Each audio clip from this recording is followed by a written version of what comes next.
Godspeed. Thank you very much. You know it'll be a good one.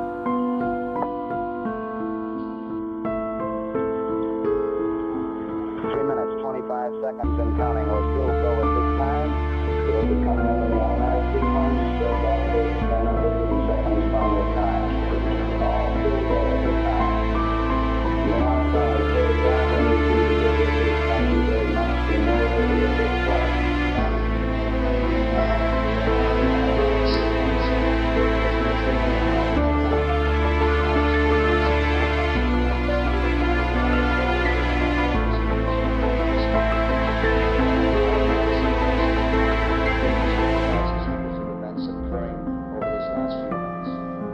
T-minus 2 minutes, 45 seconds.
Progress teaches us anything, it is that man in his quest for knowledge and progress is determined and cannot be deterred.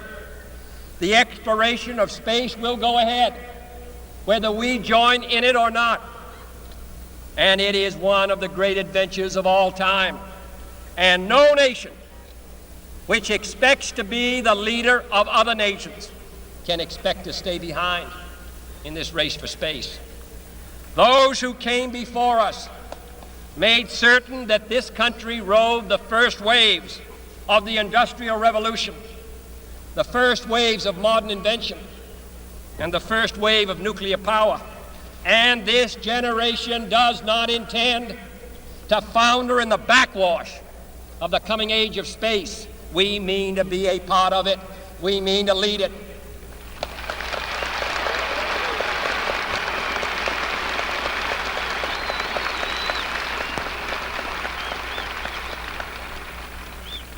For the eyes of the world now look into space, to the moon and to the planets beyond. And we have vowed that we shall not see it governed by a hostile flag of conquest, but by a banner of freedom and peace. We have vowed that we shall not see space filled with weapons of mass destruction, but with instruments of knowledge and understanding. Yet the vows of this nation can only be fulfilled if we in this nation are first, and therefore we intend to be first.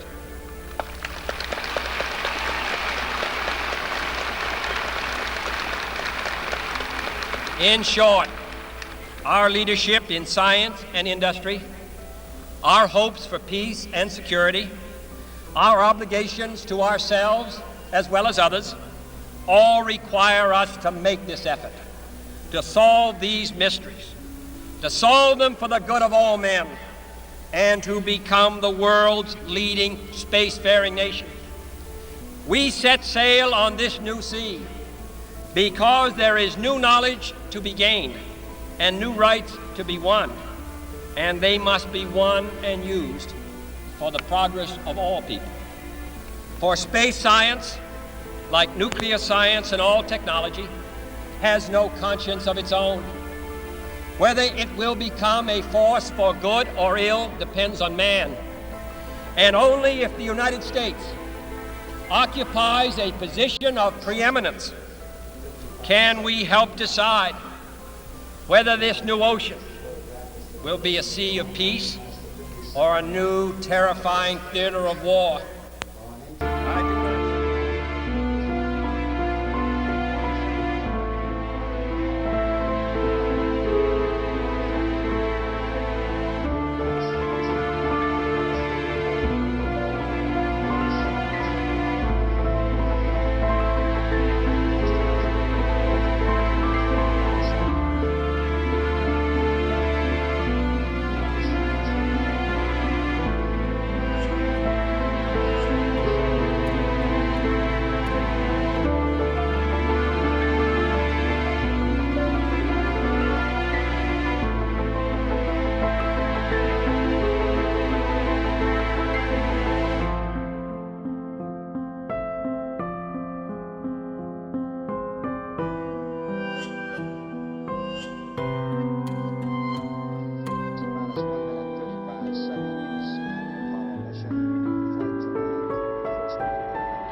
Bam. Okay, here we are. If you turn back over there, that's where the road is shut down. Where you can look back over there, right?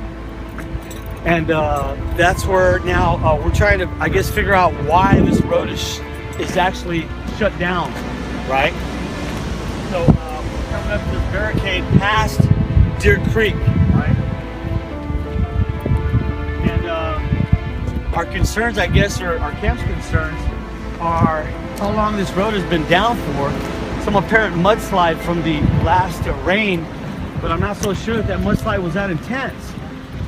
So my what type of road construction or whatever is going on here, but so far I don't see anything, but I would suspect that it could be something as far-fetched as being maybe a pipeline or something going into PCH. So, I mean, if you could see all of this barricade, it's pretty solid. I mean, this is already a mile back, it's the third barricade, right? So why don't we go through here? For what? There's nothing here. Well, I know, so there's nothing here is my point. Can we continue to move forward? And so, It's just a barricade. right, but let's go see what the I thought barricade the road is. was fucked up. Well, let's keep going. Do you hear that? So it's not Everything from under the road This is Jaime. Hi, how are you? Hi. I'm Jaime with the MUSK'S Family Trust. And all this property between, I guess, the houses all the way up to Point Malibu, Point Malibu, the little park up there, right, is trust property. And so I guess everybody's wondering why the road is blocked off. Everybody's assuming there was a mudslide. Deer Creek to Deer Creek up there. Well, during the mudslides there was... But you're saying that it was under, yes, right? from So this- under the highway. Under the highway. Okay, so nothing You above went the to highway. Department of Parks? Yeah. What is your name, miss? Kayla. I just... Taylor. I'm Taylor. Sam. Okay. Nice to meet you. This is I'm Jamie. Jaime. Pleasure. That's all good. Hi. Wonderful.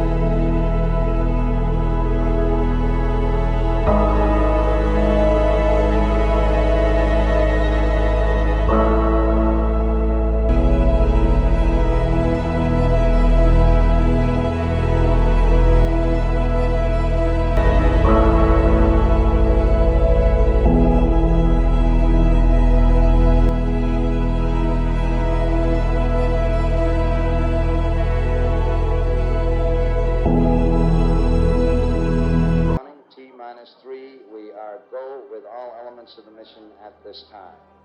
We're on an automatic sequence as the master computer supervises hundreds of events occurring over these last few minutes. T-minus 2 minutes, 45 seconds and counting. The members of the launch team here in the control center monitor a number of what we call redline values. These are tolerances we don't want to go above and below in temperatures and pressures. They're standing by to call out any deviations from our plans. 2 minutes, 30 seconds and counting. 2 minutes, 10 seconds and Apollo 11 at this. The target for the Apollo 11 astronauts, the moon at liftoff, will be at a distance of 218,096 miles away. We just passed the 2-minute mark in the countdown. T-minus 1 minute, 54 seconds and counting. Our status board indicates that the oxidizer tanks in the second and third stages now have pressurized. We continue to build up pressure in all 3 stages here at the last minute to prepare it for liftoff. T-minus 1 minute, 35 seconds on the Apollo mission, the flight to land first men on the moon. All indications coming in to the control center at this time indicate we are go. 1 minute, 25 seconds and counting. Our status board indicates the third stage completely pressurized. 80-second mark has now been passed. We'll go on full internal power at the 50-second mark in the countdown. Guidance system goes on internal at 17 seconds, leading up to the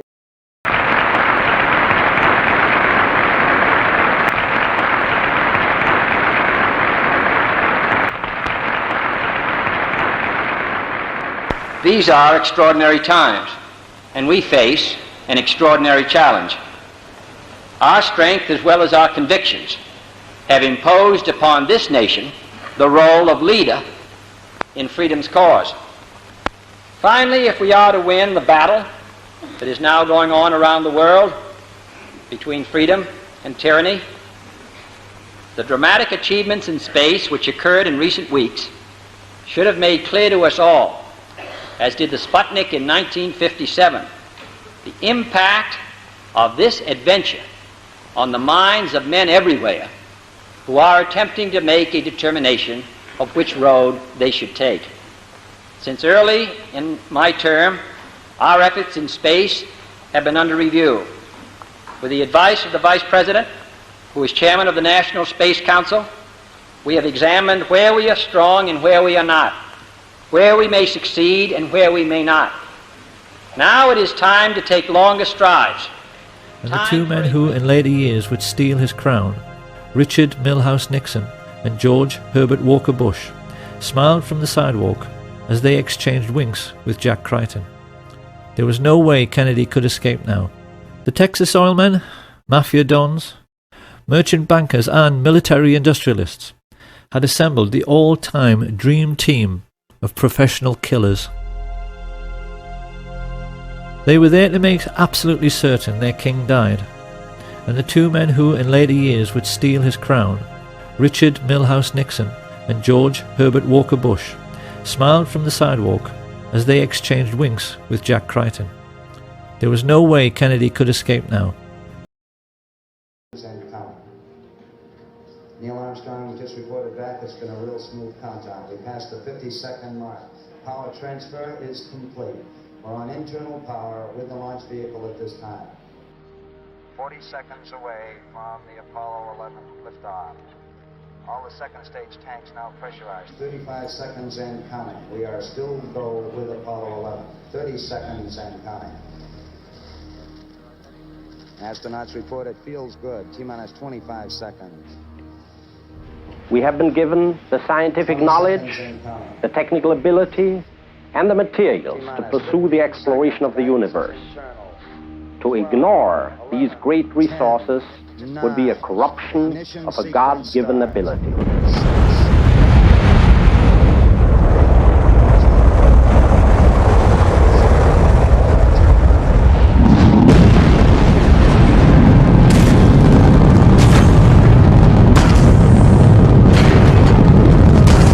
Will be more impressive to mankind or more important for the long-range exploration of space, and none will be so difficult or expensive to accomplish.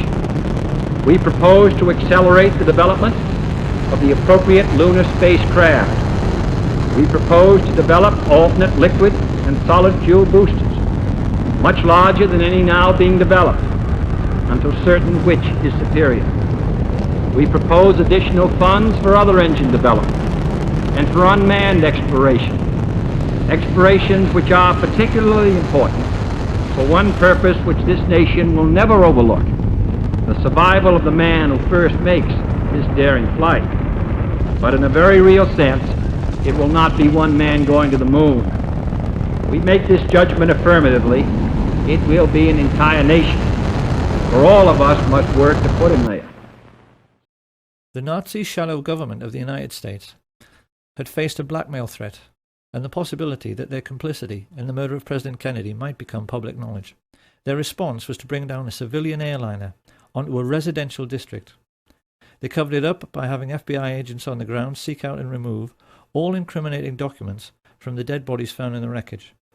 And when the local TV station received an anonymous phone call from a radio ham who had monitored the deliberately misleading exchanges from the Midway Control Tower, which caused 553 to crash, an FBI agent simply confiscated all the tapes, thus eradicating all information pertaining to the accident. This is how the agents of the US government now behave. They function essentially as a goon squad of mercenaries and murderers, hardly any different to Hitler's Gestapo, and are used as a private intelligence service and as personal hitmen for America's richest families, their only role being to cover up the dirty tricks which the rich people are playing on their fellow countrymen every day. Along with threats and murder, the most important weapon used by this private army of footpads in this ongoing cover-up is disinformation. And it's here that we can now address a question which will probably be bothering the huge numbers of people who have taken an interest in the Kennedy assassination and in the many documentaries produced by assassination researchers over the years, was that the public was supposed to swallow the notion that Lyndon Baines Johnson was the primary culprit in this entire affair, because he's dead and can't speak for himself. It is absolute nonsense to suggest any such thing. Lyndon Baines Johnson was, like Hitler and Richard Nixon, a mere puppet of the oil men and the merchant bankers and military industrialists, something he finally admitted to. I can't honestly say that I've ever been completely relieved of the fact that there might have been international connections. You mean you still feel that there might have been? Well, I have not completely discounted. The notion that he was the criminal mastermind behind the Kennedy assassination is simply another disinformation falsehood dreamed up by the CIA. He was most definitely involved in the plot and offered up his personal hitman, Mac Wallace, to be part of it, but the men who actually masterminded the plot were Alan Dulles and David Atlee Phillips, with George Bush being the most important figure in the actual execution of the plan, and even they, in the end, proved themselves to be just as crude and obvious as anyone else in the way they took care of anyone who might incriminate them.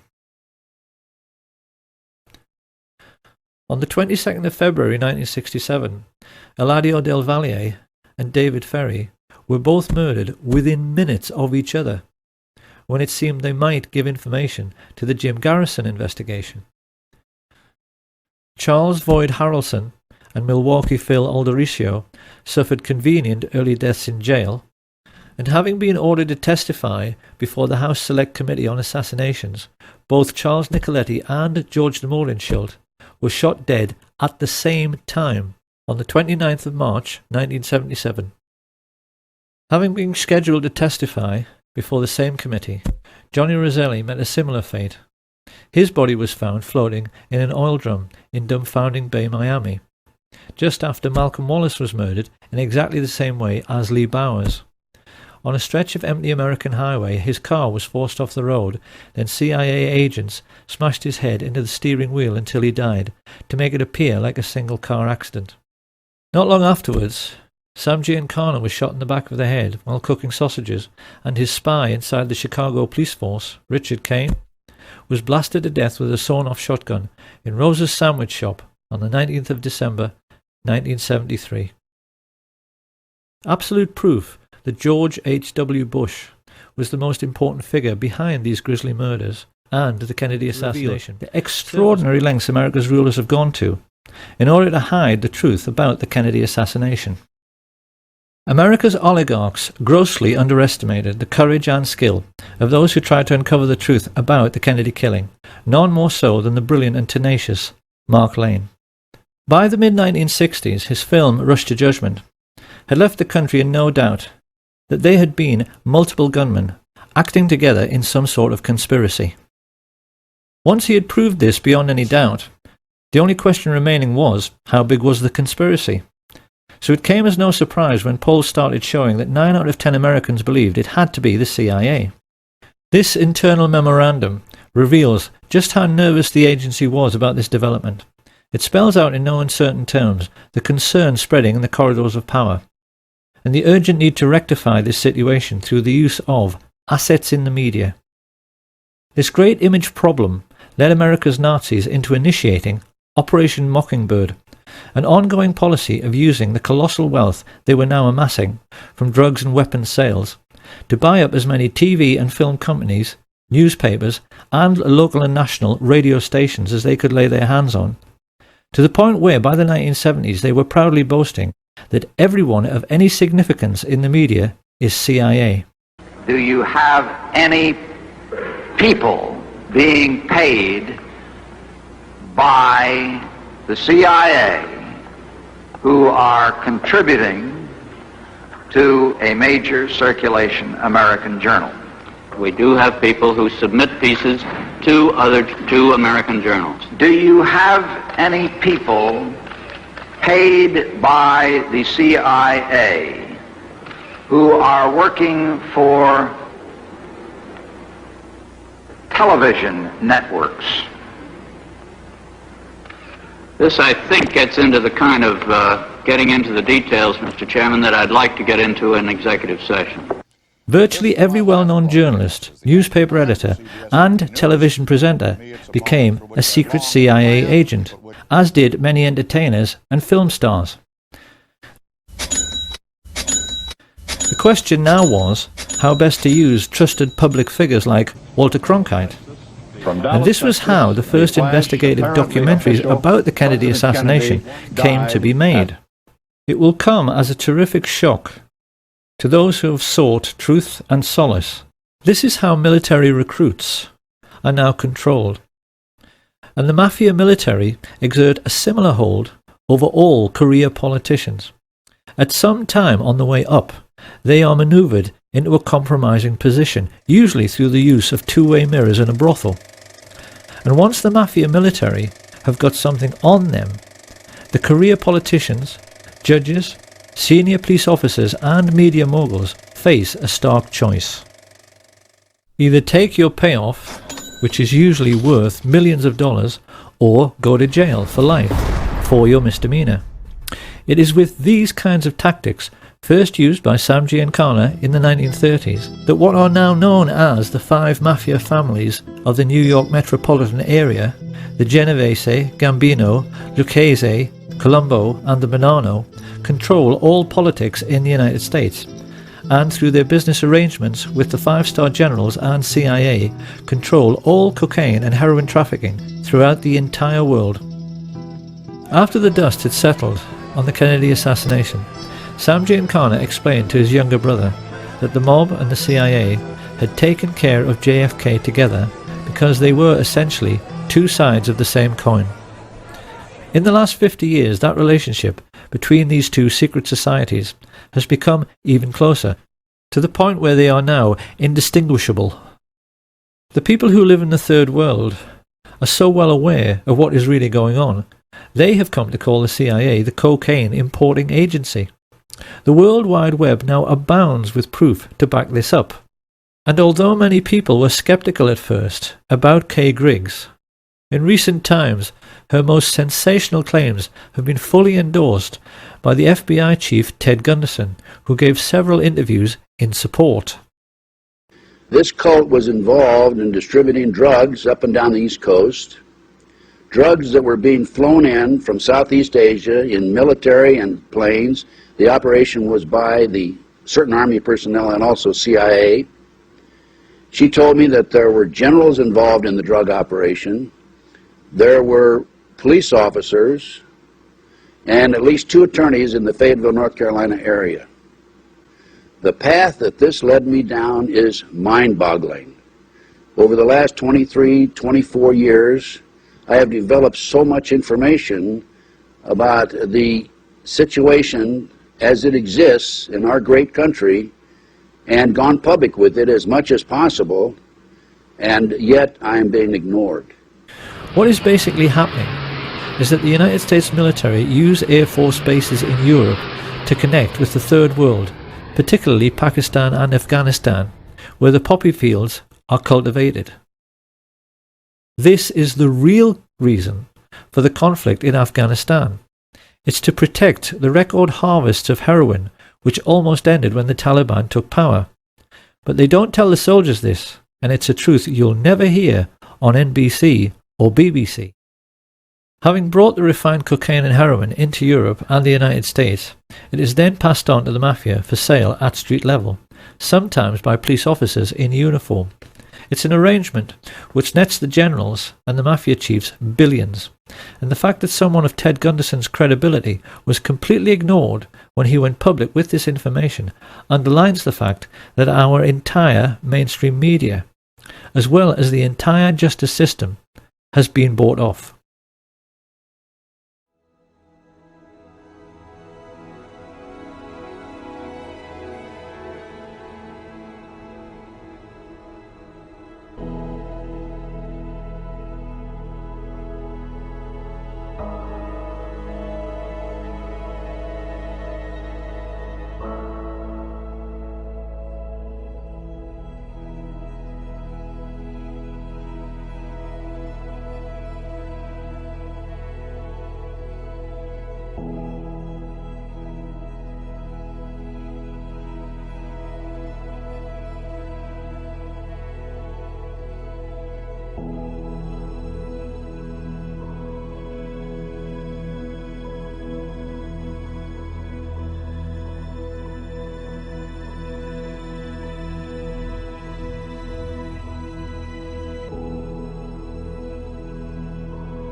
Doing my best, sir. I know you're doing.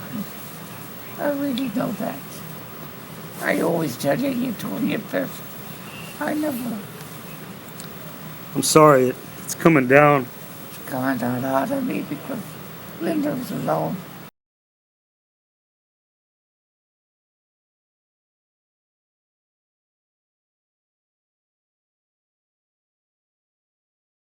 The Guppy story is closely linked to the American space conquest. In the 1960s, the United States and the USSR had embarked on a frantic race to get to space first. The rockets used to get into space became bigger and more complicated to build. At that time, the stages of Saturn rockets, indispensable tools of the conquest of the Moon, were cylinders more than 10 meters long and more than 5 meters in diameter. Built in California, they were sent to Cape Canaveral, Florida, where rockets were launched. Road or rail transport was impossible, and the largest cargo plane available at the time was far from having the necessary volume. NASA's rocket stages had to be loaded onto a barge and shipped by sea via the Panama Canal. This 15-day trip took place under the constant supervision of 5 engineers who had a hard time preventing certain parts from getting deformed or corroded after this long sea voyage. The goal of these engineers was to prevent anything that might lead to the destruction of the rocket during its launch.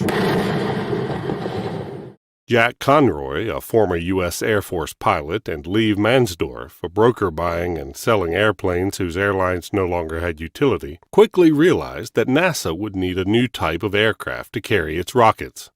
Their idea? Build a cargo plane large enough to safely ship in less than 24 hours the future NASA rockets from one end of the U.S. to the other. The two men created Aero Spacelines Incorporated in 1960.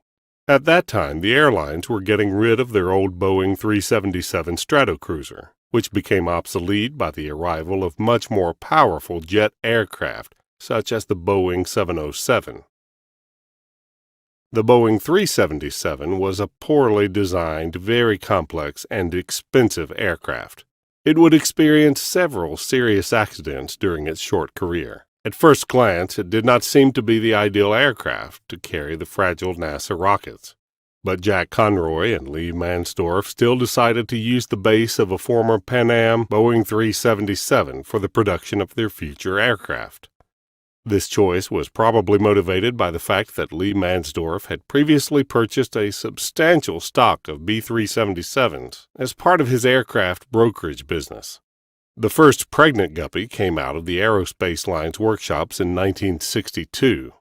The fuselage was initially lengthened by 5 meters. And after only 2 flight tests, a new fuselage of 9.5 meters in diameter was built on the old one. The pregnant guppy was born.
What the plotters hoped to achieve was that by getting the series banned, but making it available on the internet, the seekers after truth would be duped into thinking it must be true, precisely because it had been banned from mainstream media.